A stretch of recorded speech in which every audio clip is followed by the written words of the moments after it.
about 50 years ago, 75% of our lawmakers had served in the military. Today, it's about 17%. And there's almost like an inverse correlation between, the effectiveness of our military as far as, winning wars and the effectiveness of our VA, like an inverse relationship between how many people in our government served and the effectiveness of our military and veterans complex. So I think as more of us now come home from GWAT, or we've been home but now get involved in the political landscape, and many of us, I think, are coming because we do feel called. I've never run for anything, not even student council. But after the Afghan disaster, I was deeply frustrated, pissed off, and I felt like, where's our nation going? So I started getting involved in politics and was asked to run in this race, which was a surprise to me, but it was hell. Let's go. Americans are capable of achieving extraordinary things when they have the freedom and opportunity to do so. This is American Potential. Hey everyone, welcome to the American Potential Podcast. I'm your host, David Fromm. Earlier this week, we released an episode with Alexa Rice and Jimmy Smith from Concerned Veterans for America, or CVA for short. They were on Capitol Hill for Vets on the Hill. It's a meeting with lawmakers about the One Big Beautiful Bill, the Veterans Access Act, and other issues that matter to veterans. While they were in D.C., CVA's executive director, John Vick, had the chance to sit down with Montana Senator Tim Sheehy to talk more about it, and we wanted to bring you that conversation today. Well, Senator, thank you so much for joining us on the American Potential Podcast. I'm John Vick, the Executive Director for Concerned Veterans for America, the esteemed senator from Montana. I would be remiss if I didn't point out that we were technically at the Naval Academy at the same time, although you were a first-class senior when I was a freshman plebe. So if we did run into each other, I probably looked away and ran fast. Yep, probably. But yeah, no, thank you again so much for joining us. It is Vets on the Hill, which for Concerned Veterans for America, this is our big annual event. There's two parts to our organization. We have our big advocacy efforts all year round in Washington, D.C. with the blue suits and the brown shoes. Yep. But it's the grassroots army that really makes the big difference. That's folks all over the country, thousands of volunteers, lots of staff as well, including Montana, where thankfully we took part in your most recent election as well. Sure did, yeah. Huge help. But this is the time when it all comes together. We bring everybody here, all hands on deck. And I would like to say that we were in the know enough to intentionally make it such a critical time for the One Big Beautiful Bill, which is of course our biggest priority right now. I always like to highlight that it's Concerned Veterans for America because we talk about everything, right? I mean, when I talk to groups of veterans, I often say, I went to Iraq with the Marine Corps. When I commissioned in the Navy, I've been to Africa twice since then. I never once went overseas to fight for any particular veteran's benefit. I went overseas because I care about the American way of life. I care about my son's Christmas, my family's ability to prosper. And so when we think about what affects veterans the most right now, it's the same stuff that affects all Americans the most. So on that note, why is it so critical that we get One Big Beautiful Bill passed? Well, I mean, veterans, not victims, is my mantra, especially in the GWAT era as folks come home. And we have a very, very small percentage of the population who actually are veterans, and a very even smaller percentage than that who've actually served in combat. There's been a tendency of the 98+% of Americans that didn't serve to treat all veterans as victims. You're damaged goods. Oh, you're hurt. We need to, I didn't serve, so I don't understand it, so I will just smother you in all forms of support, productive, non-productive, or not. And in so doing, have helped create this perception about veterans that from the outside in, but then a lot of veterans have absorbed that themselves, that they are victims and they're broken and they need help and they are beyond saving and they can't be employed and they can't get jobs. And it's created a very negative feedback loop within the veterans community, within the psyche of a lot of veterans that is not productive. It's not healthy. And the truth is, all of us volunteered. We all raised our hand, like you said, and said, I'm ready to defend our way of life, serve our country, especially in the wake of 9/11, the deadliest attack in the history of our nation. And we did so proudly. We did so voluntarily. And yes, when we come home, we want to be treated fairly. Yes, we expect to get the benefits that we've earned. But at the same time, we are an asset to our country still. We're not a dead weight. We're not victims that need to be cared for. We bring home tremendous experience and leadership potential, an entrepreneurial mindset. We have more service left in us, and this mindset that once we come home, we're now veterans to be put in a glass case and pet and pitied and showered in freebies. It's taking away the agency of those individuals. It's taking away their pride in who they are, not just in what they did before, but what else they have left to give. That's right. Because most of us are young folks. I mean, I'm 39. Most veterans are relatively young. They have decades of service left to give their country. That service can come in many ways. They can be law enforcement officers. They can be elected office. They can be small business owners. They can do important jobs in their community, whether it's nonprofit work or whether it's as we have a labor shortage where you're having a hard time getting a house built affordably, having a hard time getting a contractor to do plumbing, electrical, foundation work. Veterans know how to lead. They know how to organize a team. They know how to get a job done. So I think we have to reboot that narrative around veterans, not victims. We have a huge amount of potential left to give. And most of us are oriented around purpose and around mission. That's why we joined in the first place. So when we get out, we don't need handouts. We need a new mission. And that's the best thing we can give vets when they get out is a mission to keep going and keep serving. And that's probably going to get the most potential out of them. And I think this bill, to your point, is an opportunity for us to examine how we're doing a lot of things. Mm-hmm. And it's important to remember what this bill is and what it is not. This isn't an omnibus bill. This isn't a massive appropriations bill. I mean, fundamentally what this bill is, it is a tax bill. I mean, it's reconciliation process that we're using, but it's really a tax bill when you break it down. Right. And the most important part about it is preserving the tax code that is lessening the burden on American families. And as you said, veterans are American families. Well, it originally was the Tax Cuts and Jobs Act, the 2017. Right, exactly. Yeah. And making sure that stays and becomes the law and doesn't go away and ends up in the largest tax increase in a generation. Of course, there are a number of other, focus initiatives in the bill, which are going to ensure that we are investing in industries that are powering America's future. Most importantly, our energy infrastructure, as we've said repeatedly over the past 2 years, as we're looking at how America's energy production output relates to what our needs are going to be in the near future, we're not there.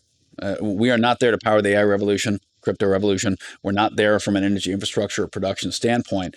And what this bill also does, in addition to making the tax code permanent, is ensuring we're incentivizing maximum energy production as quickly as possible. Right. That's important to veterans. We have a tremendous amount of veterans in the energy industry. They come home and have skill sets that are well mated to that. So it's critical we do this. Of course, there are other deadlines like the debt ceiling coming up.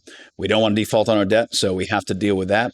I'd love to not have to bump the debt ceiling. I'd love to have a responsible fiscal picture that Congress is pushing. We're advocating for that, but we're not going to get that done by the middle of August. So yes, I want a balanced budget. Yes, I want to be running a surplus. Yes, I want to take care of our debt. And I intend to work very hard with all my colleagues to do that, but that's not going to happen by August. So we need to get this bill passed as well for the debt ceiling coming up. And there's continuing decisions opportunities too. I mean, the first one's $2.4 billion, but you can keep doing that again and again and again.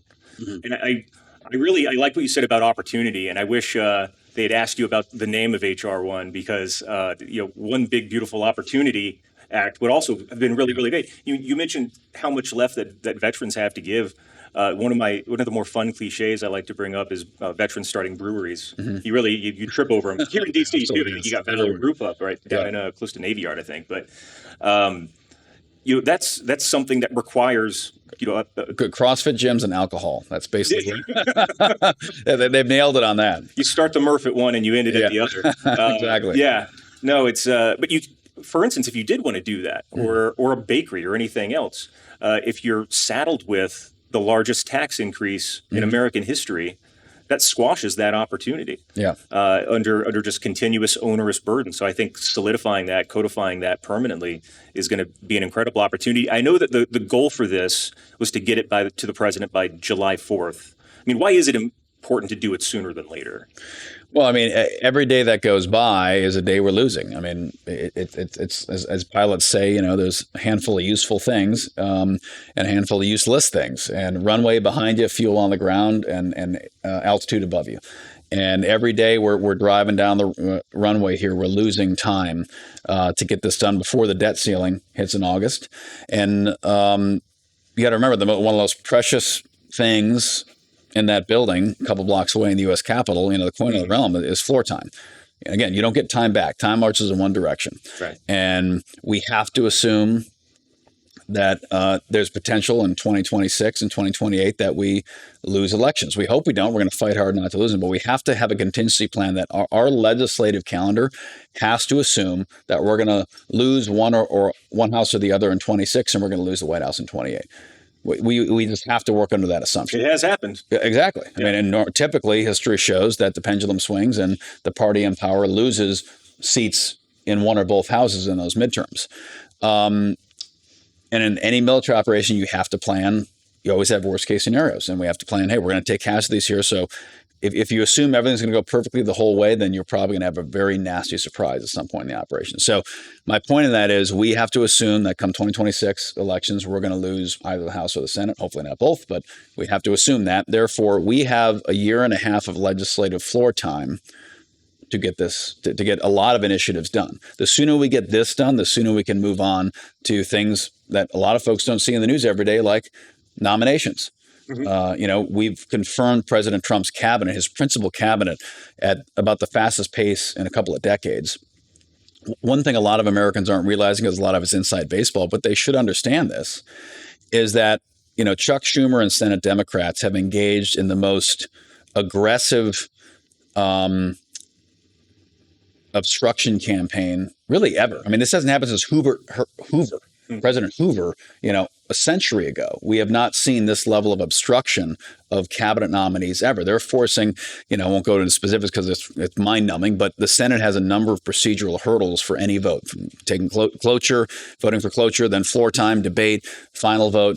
And then there's, at the final vote, there's even a bunch of just tire spikes that the opposition can throw to say, hey, hour delay, 2-hour delay, 45-minute debate, 30-minute debate. And these rules can be used to do nothing other than delay the inevitable. And it's diabolical strategically as well, right. Because the more you can prevent those confirmations, the less efficient government is. And that's exactly right. And you play the tape from Chuck Schumer in 2021 demanding the Senate confirm Biden's nominees, that the American people are owed a functioning government, right. And you have to do this as fast as humanly possible. And of course, my first day in the Senate, for orientation, Chuck Schumer shows up, and after demanding that they get rid of the filibuster when the Democrats control, walks in and tells us Republicans how important it is that minority has power in Senate, and we have to work bipartisanship with the minority to properly govern.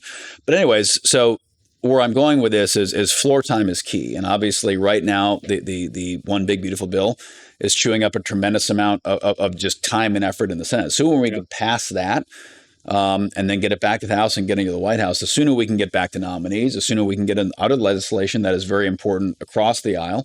For me personally, I've been working a lot on wildfire reform, defense acquisition reform.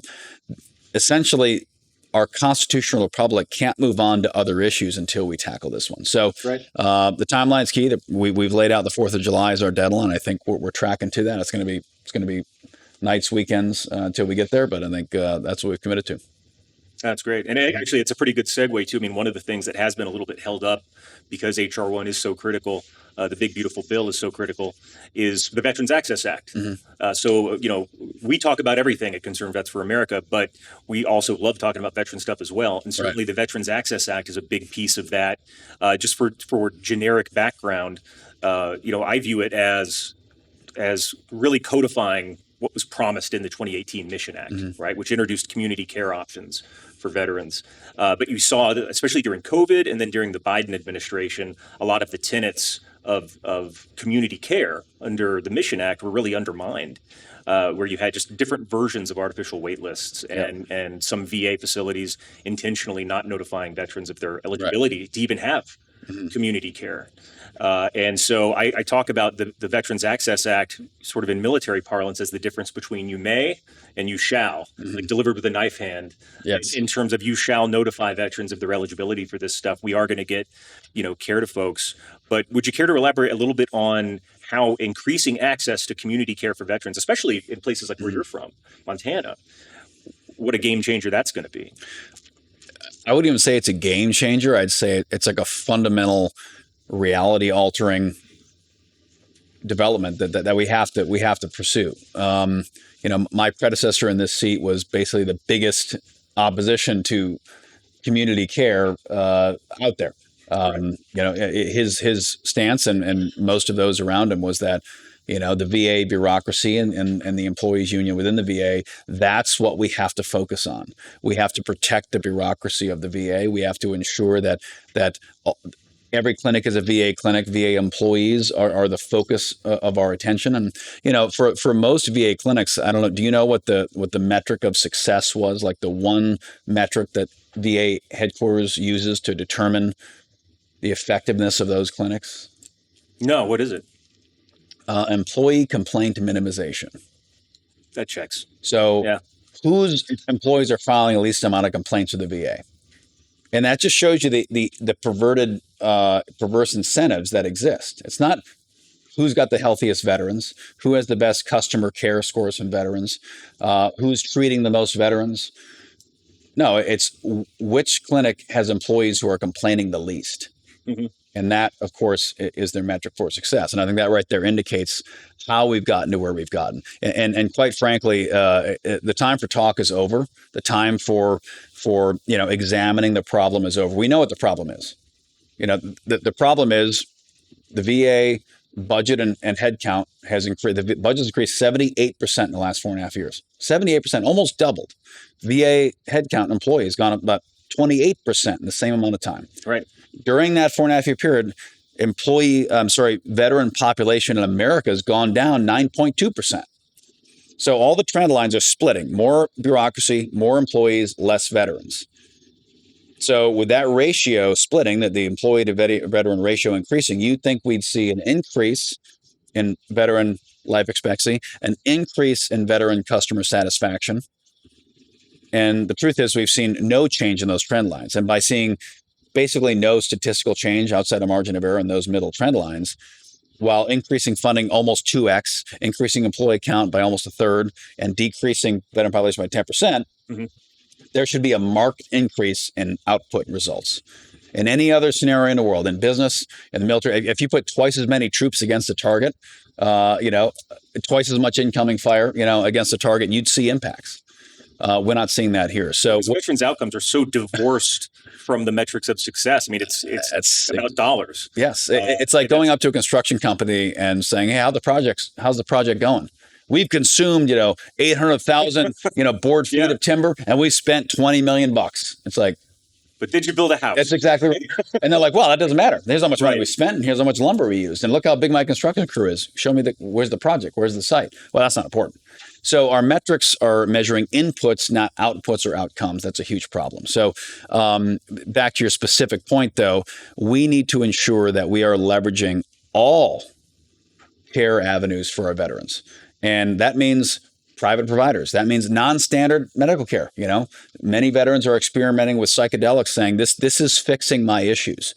It's not on the VA list. They won't get, but I've never felt like this before since I had my TBIs or PTSD or since I got wounded. Many veterans are going to Eastern medicine care. They're doing acupuncture. They're doing dry needling. They're doing things that aren't traditionally in the VA's construct and saying, this is helping me. They're pumping me full of pills. That's not helping, but this is helping. So I don't want to villainize the VA and so many of the great people that work there. A lot of people choose VA. Yes, but acknowledging that there should be choices, and especially as you get to states like Montana with frontier healthcare, where you could be 5 hours away from a VA clinic, we should be empowering those vets to say, you know what, I know the doctor in my small town. There's 1,000 people in this town, 500 people in this town. I know the doc, I know the nurse. I just want to go there. I want to get my care there. And we should be paving the way for that, not putting up roadblocks. So I know Secretary Collins is in lockstep on this. The VA needs to orient itself towards, I'm a history dork by nature. You go back to how the VA was founded and what it was created to do. And I like to do it with every organization that we have, because as you know, the nature of bureaucracy, the nature of government is to grow, mission creep, and just generally expand in every direction. Mm-hmm.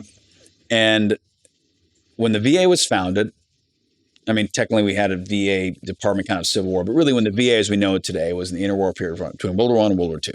World War I was the first war where we had a lot of veterans coming home with terrible injuries. You know why? Indirect fire, trench warfare? Penicillin. Oh. Wounds that would have killed. That makes sense. Yes, that they would have died of infection in any previous war. Yeah. The first war we had antibiotics to basically, if you've been mangled that bad in any war previously, you would have died in the field hospital of your infections. Now they were all living through it. So we were getting guys coming home with gruesome wounds that never had been seen in wars before. To your point, indirect fire, chemical weapons. We had new weaponry that was causing wounds that would never have been survivable before. So everyone saw these massive amounts of veterans coming home like, oh my God, like these guys are, and by the way, interesting factoid, Montana had the highest percentage of casualties of any state in America during World War I because they miscounted our state in the census and added more people. Therefore, they said that they used the ratio of how many draftees to pull out of the state because of mistakenly higher census numbers. And we had a lot of Montanans, especially on the High Line, go join the Canadian forces before we joined the war. So we had the highest volume of World War I veterans and casualties of any state in the country. Just a factoid that kind of is relevant. But in any event, as those veterans came home, the VA was established, said, we need someone to take care of these vets. Because at that time, in the 1930s, we didn't have military health care. The DOD wasn't a thing yet. Mm-hmm. Remember, our military was basically a militia. So we didn't have established military hospitals. So that didn't exist. And we didn't really have national health care either. We didn't have Kaiser Permanente, United Health. Every community might have a deaconess kind of hospital or religious hospitals, but we didn't have like proper health care the way we do today. An ER on every corner and urgent care. Right. So when these guys came home with these terrible wounds, it was kind of like, what are we going to do with these guys? So they created the Veterans Health Care system to start caring for those. Then, of course, after World War II, we had a whole massive more amount of veterans. And we said, you know what, we have to have a more comprehensive system to help deal with these folks. And of course, we're coming out of the New Deal era with big government and said, okay, well now, GI Bill. In addition to healthcare, we're going to help these guys with education. That was great. Well, then, 50s, 60s, 70s, Vietnam era, basically the VA started to expand what it was doing more and more and more to where we are today, where everything from home loans to education loans to job training to direct healthcare. The VA basically has tried now to become a social safety net program for all of veterans' needs. And as you know, in almost everything in life, when you try to do everything, you end up doing nothing well. Right. So I think we need to refocus the VA on what it can do well and in the 21st century. And what can it do well? All right, home loans, that's a great program that makes sense for vets. Coming home, unleashing their ability to buy a home, and that gives them financial security going forward. Healthcare, our veterans disability benefits program is deeply broken. Not only can it be gamed all day long, but people who need disability benefits oftentimes don't get them, and people who probably shouldn't be getting it are getting 100% disabled. It's a very broken, arbitrary system that again, perverse incentives exist. And then we have healthcare, which, as we know, coast to coast has been a challenge for years.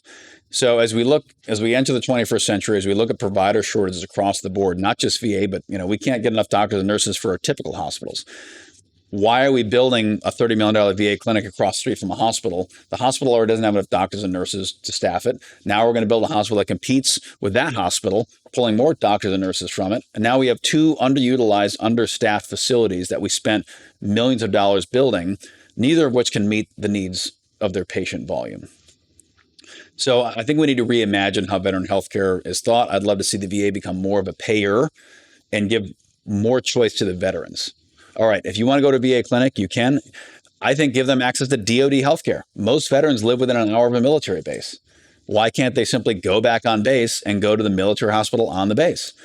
Well, we all acknowledge there's some stuff that VA does really well. And one of the things that you said that really stood out to me is, when the VA was established and when the first VA hospitals opened up, most Americans didn't live within 10 minutes of an urgent care, right? Or a preventive care facility.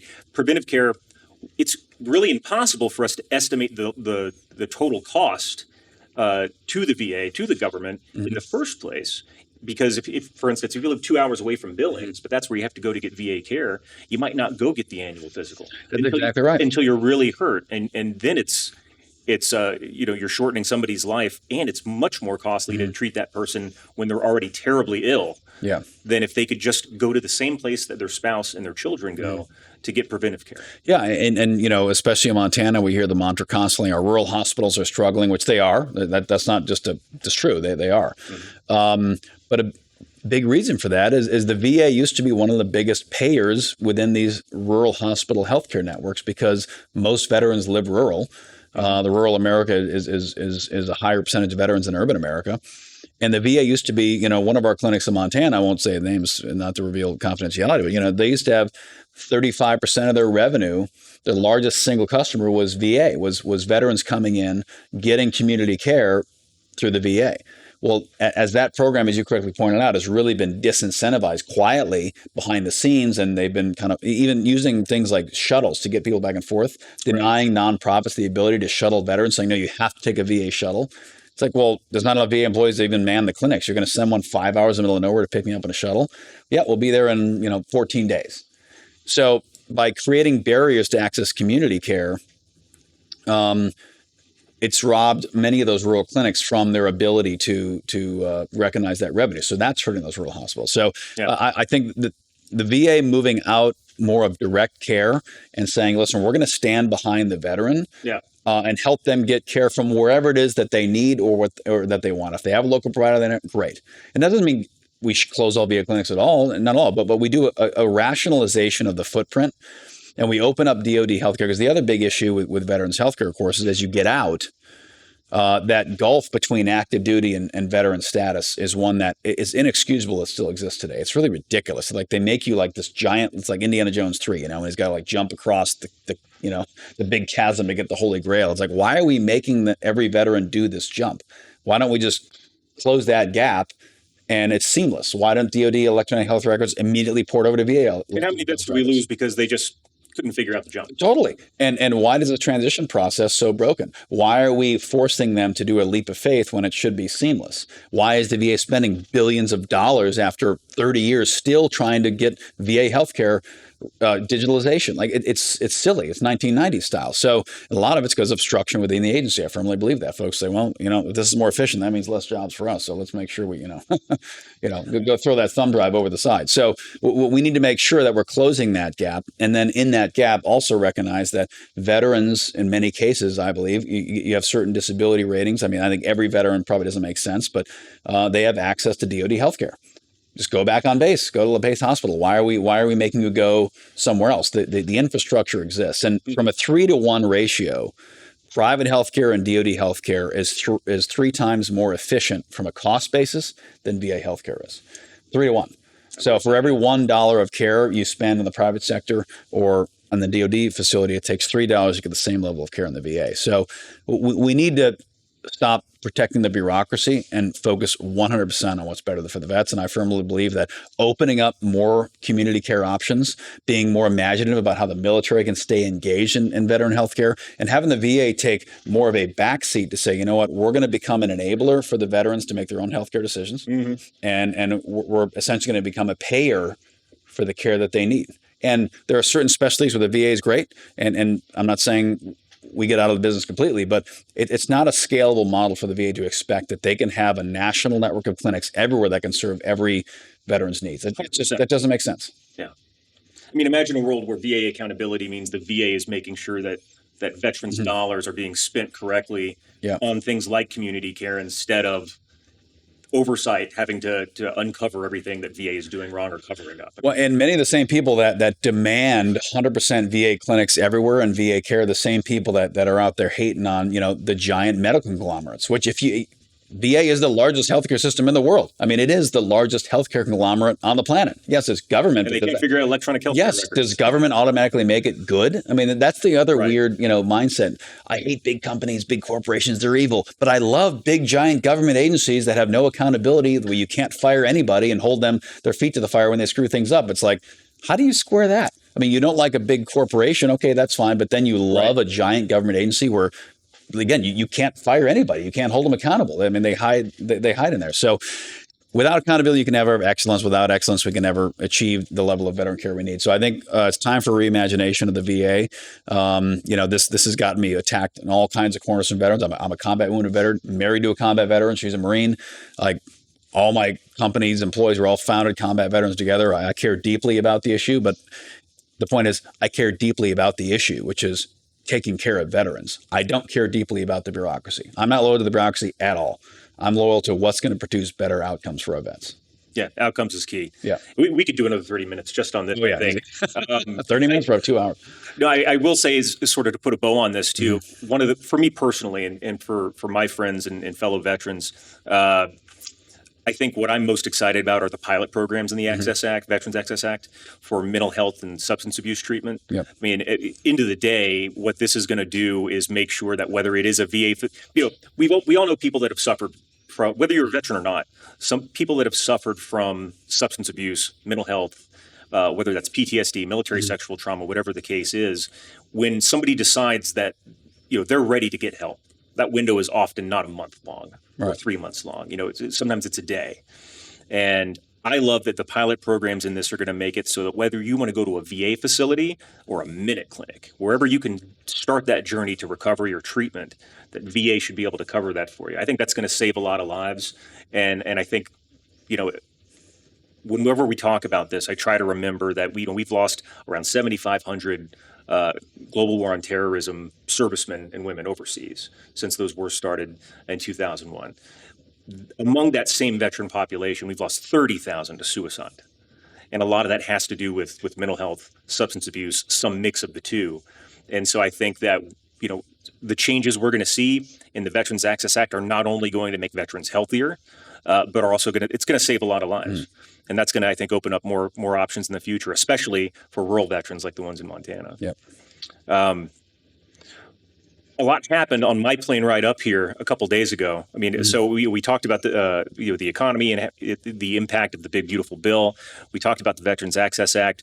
We lean also really heavily into foreign policy here. So at Concerned Veterans for America, we believe in foreign policy based in realism and restraint. A lot has happened over the past 10 days with Israel and Iran and that conflict and the U.S. involvement in it. I will say that one of the things I find most intriguing about this is the arc of how that conflict has evolved, including just within the past few days, right? So, when we talk about what is realism and restraint, it's not using the military, it's using the military smartly. I mean, everybody knows, especially if you've been in the combat arms, what your favorite kind of mission is, which is a clear one, just where you know exactly what you're supposed to do, you know exactly when you're supposed to do it, you go out, you do it, and you come home. That is a stark contrast to some of the endless wars that we've seen, that we've both fought in the past couple of decades. And so what I find extremely intriguing about how this has developed over the past week is, you've probably heard the acronym DIME for, the levers of national power: diplomatic, informational, military, economic. I can't think of a time in my career where I've seen a conflict go from concerted diplomacy to suddenly there is a military necessity, and then rapidly de-escalating back into, diplomatic, informational, economic. And what I find most intriguing about it is, obviously we don't know what is going to happen tomorrow or a week from now, but I think there's a lot of promising signals that this is an opportunity to accomplish something, especially for this administration, that numerous administrations have wanted to do, and do it without spilling a drop of American blood. One of the things that really concerns me, though, is the troops that we still have, like in Iraq and Syria, or places where there's not, a direct link to American interests. And really, there's a lot of liability there for accidental entanglement or escalation. That's what I was most worried about when the missiles were flying, was, what if Americans get killed in some place that we didn't need to have them anymore in the first place? What do you think about the importance of drawing down some American personnel commitments overseas? I think, it's. I think I'll clarify one characterization I think you made. There was escalation, de-escalation quickly from the strikes. I think it's important as a amateur historian to zoom out and look at it in the full context of the conflict, which is Iran has basically been unilaterally attacking us for 46 years. Yeah, since Carter. Yeah. I mean, since the 79 hostage crisis, they've been murdering Americans all over the world and our allies in just like concerted, vicious attacks. And we essentially have never responded other than wagging our finger, nasty letters, sanctions that we put on and take off and put on and take off. And then we send them a pallet of money and then we, sign another agreement they never follow. Essentially, their behavior has been entirely, they're like a bratty kid whose nanny just continues to, like, you know what, he acts bad, I'm going to give him a lollipop because then he shuts up for a while. And the kid, the behavior for now, it's a 46-year-old child who's been fed nothing but junk food and video games and candy his whole life. If the Ayatollah sees this, he's going to be upset that you said that. Oh, I'm sure he will be. I'm sure he will be. So it's like we have the brattiest, whiniest, crying kid because the only response to bad behavior has been placation over and over and over and over again. Right. And how would we have ever expected him to act any different? I mean, as they were sending suicide bombers in, making EFPs, killing our friends, murdering Americans in Iraq, we essentially were like, well, but we really don't want to make Iran mad, so we're just going to let that happen and we'll blame the proxy groups, All right, well, now they're launching missiles trying to sink our ships. Well, it's not Iran, it's the Houthis, It's not Iran. It's like, yeah, it's Iran. The Houthis are Iranian. Not technically. So let's just call it technicality. Oh, we're going to blow up their barracks in Beirut and kill 280 plus Marines. It was Hezbollah, it wasn't Iran, And, for 46 years, this has been the pattern. That's right. And the response from the U.S. has either been nothing or it's been, we're going to reward that behavior. We're going to give them money. We're going to pay them money. Obama sent cash on a plane. That's yes. Right, yeah.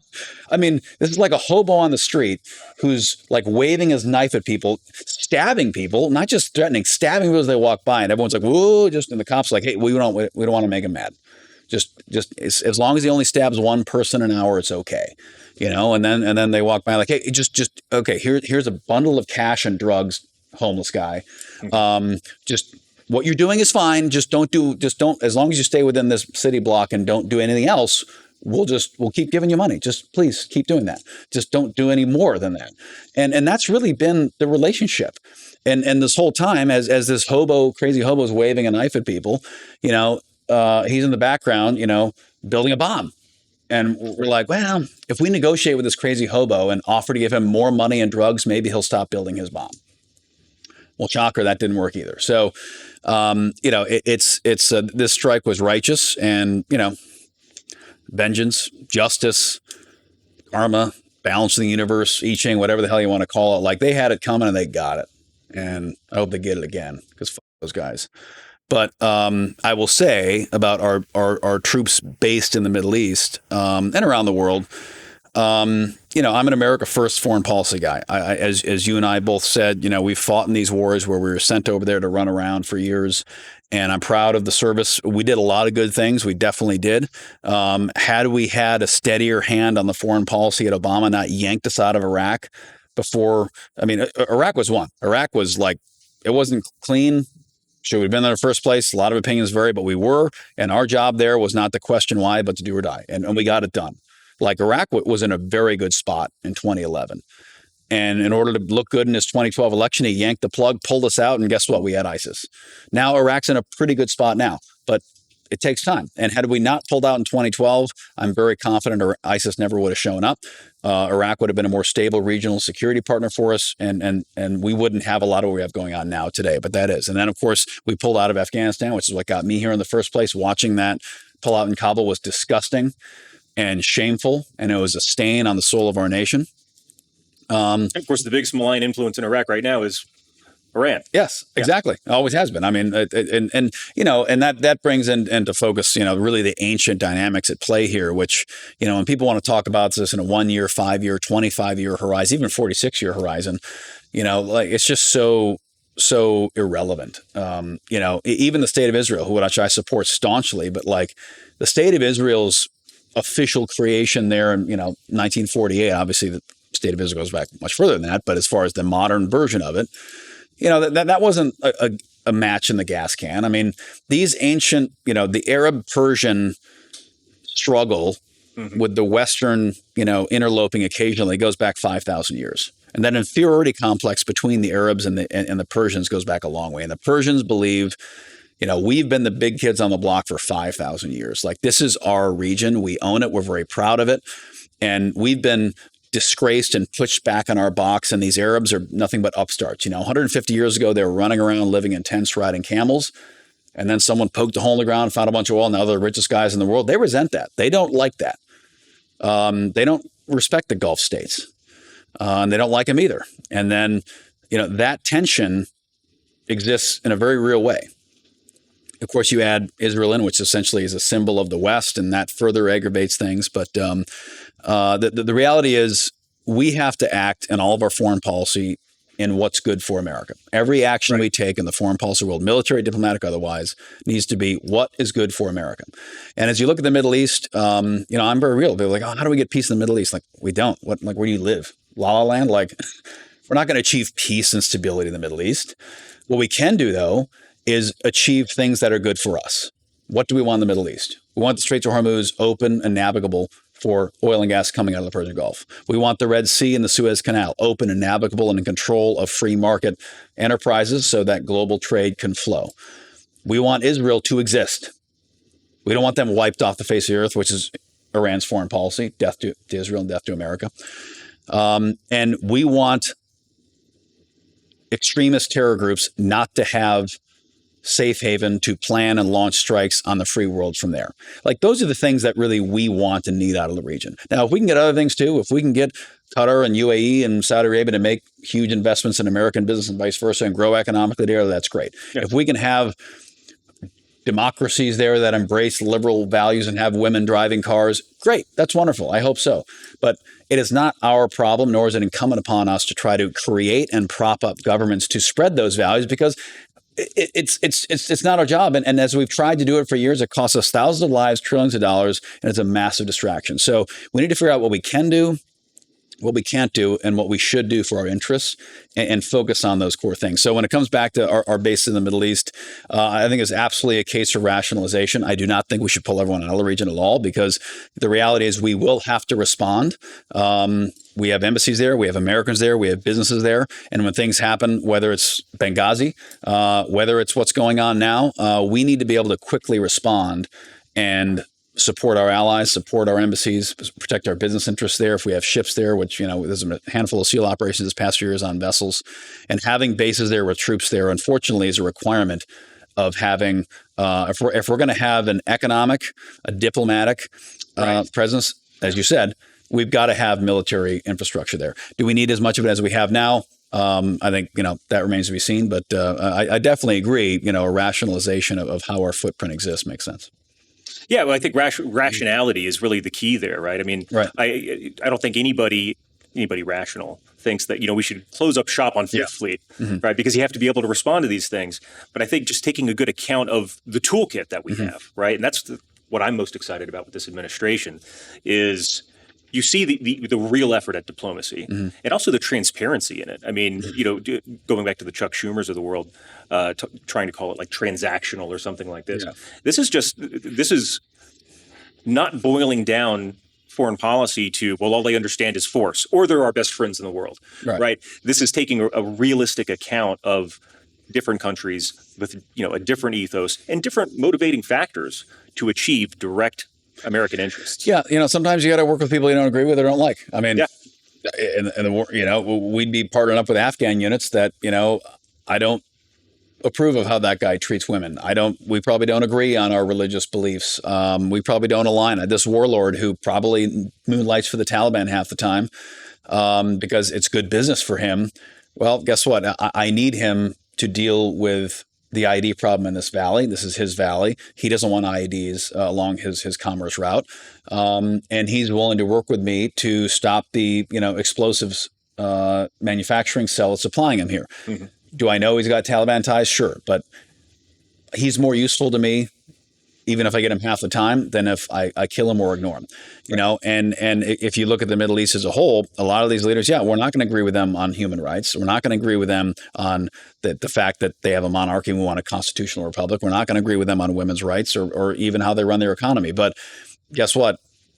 What works in Saudi Arabia, what works in Egypt, what works in Qatar is also different than what will work here. So we need relationships with folks. Go back to World War II. I mean, Stalin was a murderous, terrible dictator, but guess what? He was a pretty good friend to have while we kicked Hitler's ass. All right, enemy of my enemy is my friend.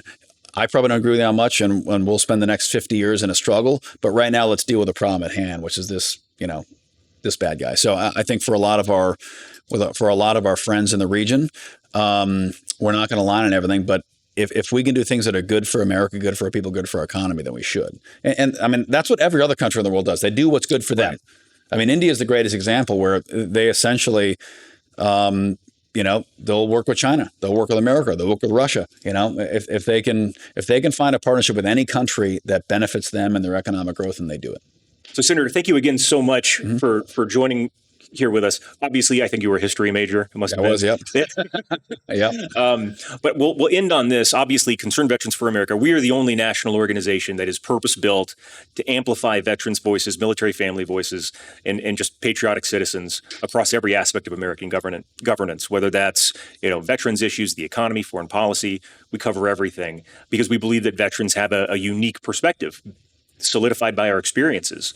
Do you have any thoughts on especially now that you see veterans of our age, including the vice president, getting into positions of leadership, guiding our country, leading our country, how important veterans' perspectives are and how they contribute? It's critical, and I don't think it's an accident that about 50 years ago, 75% of our lawmakers had served in the military. Today, it's about 17%.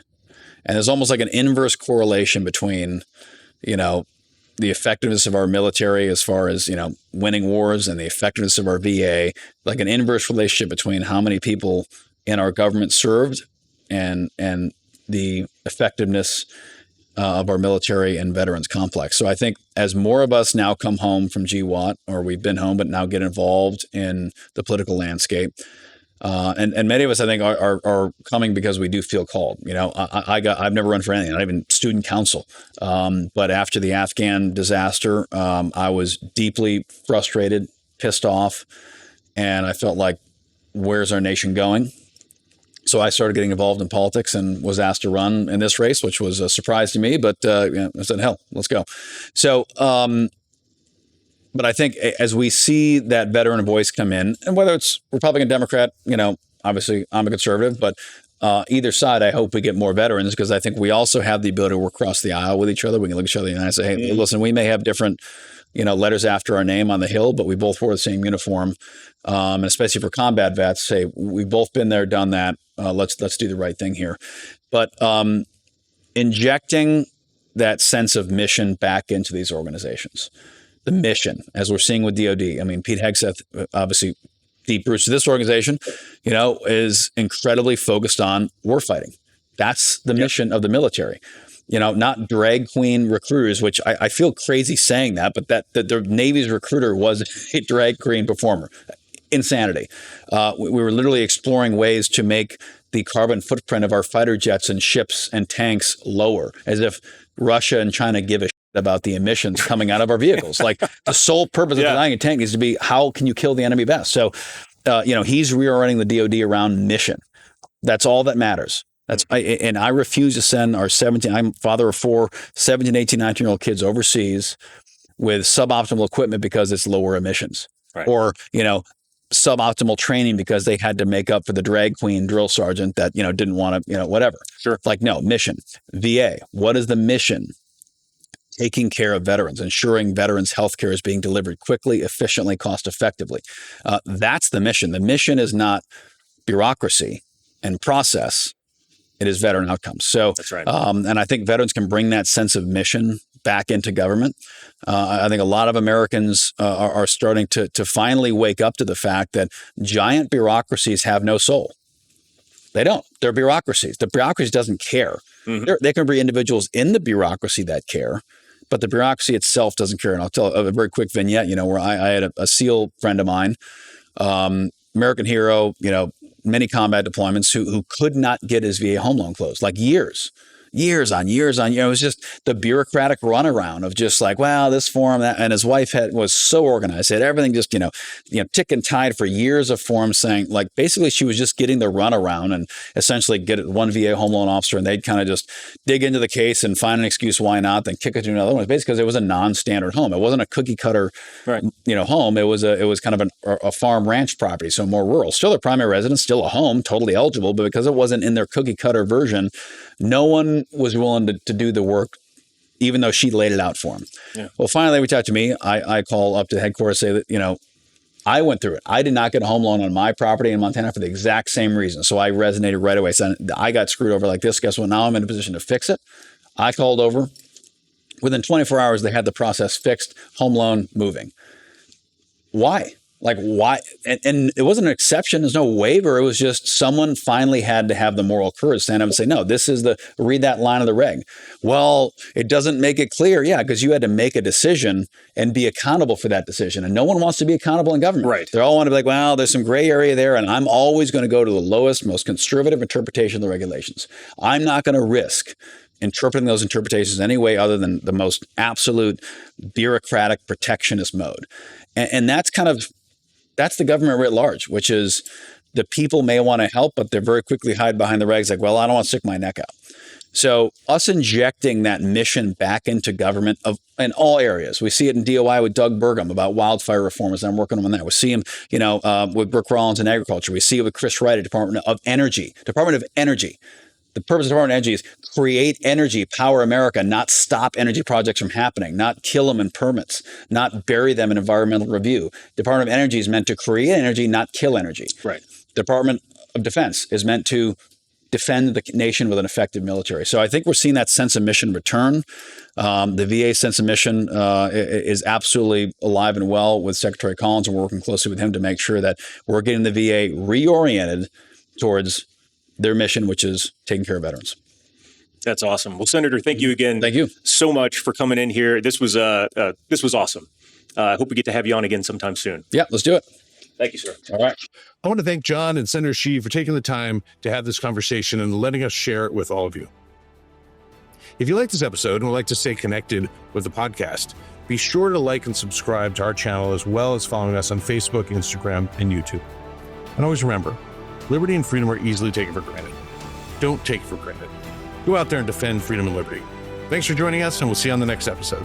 Thank you for listening to American Potential. You may listen to more stories from Americans working every day to expand freedom and opportunity in their communities by visiting AmericanPotential.com.